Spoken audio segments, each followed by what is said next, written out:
Welcome to our channel. Today we journey into the heart of the plant kingdom to explore one of nature's most ingenious tricks, propagation.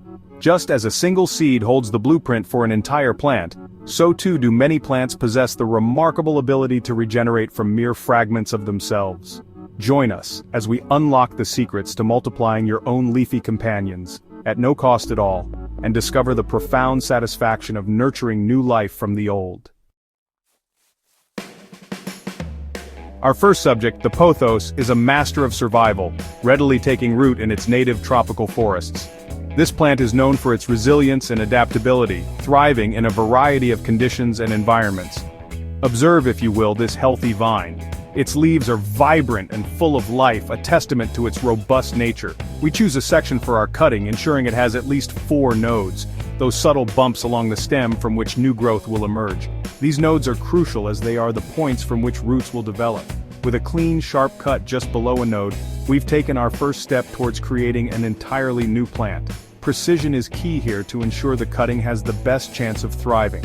Now, we simply place our cutting in a vessel of fresh water, ensuring the nodes are submerged. This water will provide the necessary hydration for the cutting to start developing roots. Over the coming days and weeks, the plant will do something quite remarkable. It will begin to transform, drawing upon its own innate resources to produce roots, those hidden lifelines that will anchor it to the earth. It will begin to transform, drawing upon its own innate resources to produce roots, those hidden lifelines that will anchor it to the earth. This process is a testament to the plant's incredible ability to adapt and survive. Once these roots have grown to a suitable length, we can then introduce our cutting to a pot of soil, where it will continue its journey towards becoming a thriving plant in its own right. With proper care and attention, this new plant will flourish, adding a touch of greenery to any space. Our journey into the world of propagation now takes us to the arid landscapes where succulents thrive. These hardy plants have adapted to some of the harshest environments on Earth, showcasing their incredible ability to survive and flourish. These masters of water conservation possess an almost mythical ability to endure harsh conditions. Their thick, fleshy leaves store water, allowing them to survive long periods of drought. This resilience is never more apparent than when we propagate them from cuttings. Watching a new plant grow from a simple leaf or stem is truly a marvel of nature. We begin by selecting a healthy leaf or stem, carefully removing it from the parent plant. This step is crucial, as the health of the cutting will determine the success of propagation. Unlike the pothos, our succulent cutting requires a period of quiet contemplation before its transformation can begin.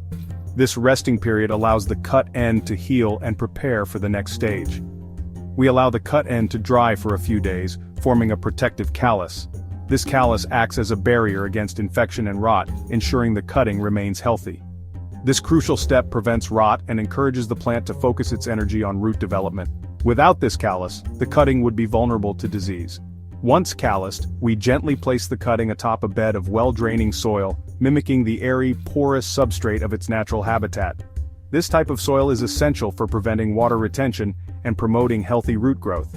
A light misting every few days provides sufficient moisture without waterlogging the delicate tissues. Overwatering can be detrimental, so it's important to keep the soil just slightly moist. In time, our succulent cutting will anchor itself to its new home, sending out roots to explore the soil beneath. This marks the beginning of a new life, as the cutting transforms into a thriving plant. Chapter 3. The Elegant Rose. Our final act of botanical alchemy brings us to the queen of the garden, the rose. This flower, with its delicate petals and enchanting aroma, has captivated hearts and minds for centuries. Prized for its beauty and fragrance, this beloved flower might seem a less likely candidate for propagation. However, with the right techniques, even the most majestic of blooms can be multiplied.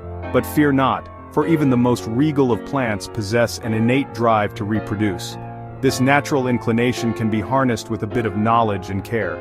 We begin by selecting a healthy stem from our rosebush, one that has recently finished flowering. This ensures that the plant's energy is now focused on growth rather than blooming. A clean cut just below a node, as with our pothos, is essential. This precise cut will help the plant to channel its resources effectively. We then remove the lower leaves, reducing the plant's need to draw moisture while it focuses on root development. This step is crucial for the cutting's survival. To To further encourage this process, we dip the cut end in a rooting hormone, a botanical elixir that stimulates growth. This hormone acts as a catalyst, speeding up the rooting process. Our prepared cutting is then carefully planted in a pot filled with well-draining soil. This type of soil prevents waterlogging and provides the right environment for root development. Maintaining consistent moisture is key, and soon, our rose cutting will reward our efforts with the emergence of new roots, a testament to the enduring power of life itself. With patience and care, this cutting will grow into a beautiful rose bush, continuing the cycle of nature. And there you have it. 3 remarkable plants, each demonstrating the extraordinary ability to regenerate from a simple cutting. With a little patience and care, you too can unlock the secrets of propagation, transforming your garden into a thriving testament to nature's boundless generosity.